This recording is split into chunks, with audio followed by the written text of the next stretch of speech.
laboratory is filled with a jumble of fantastic electrical equipment that looks like it came straight out of Baron von Frankenstein's castle. Hutchison is an amateur scientist who has devoted a good part of his adult life trying to prove out the theories of a controversial Yugoslavian physicist named Nikola Tesla. His lab is located in the basement of a nondescript store in Vancouver. Hutchison doesn't want to tell us, or doesn't want us to tell you where it is exactly. Working with huge jolts of electricity of up to 500,000 volts, Hutchison is tinkering with Tesla's central thesis that large amounts of power can be transmitted through the air without wires. One of the side effects of his experiments involves the levitation of inanimate objects.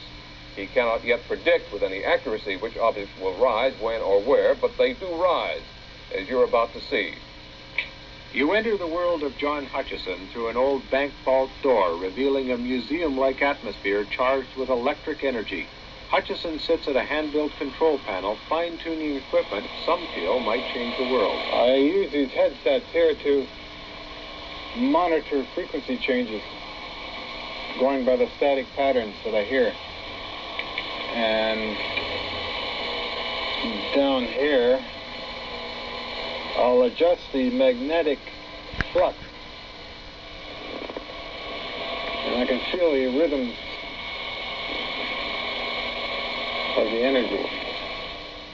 The rhythms of the energy are generated by an enormous jumble of strange-looking electronic equipment, much of it hand-built by Hutchison himself.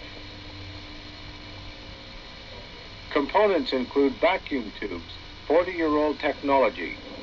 Some of the equipment is modeled after that of turn-of-the-century physicist Nikola Tesla. Tesla developed alternating current, the electrical system used today. His experiments included the transmission of energy without wires. Some feel he was the greatest inventor of all time. Hutchison began by duplicating some of his early work. Very similar to Tesla's experiments before the turn of the century, isn't it? Yes, it is.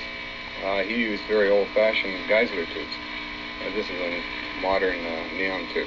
You believe that ultimately electricity could be transmitted without wires over long distances? I would think so, by using vacuum tube oscillators. That would do away with high-tension wires ultimately? Yeah.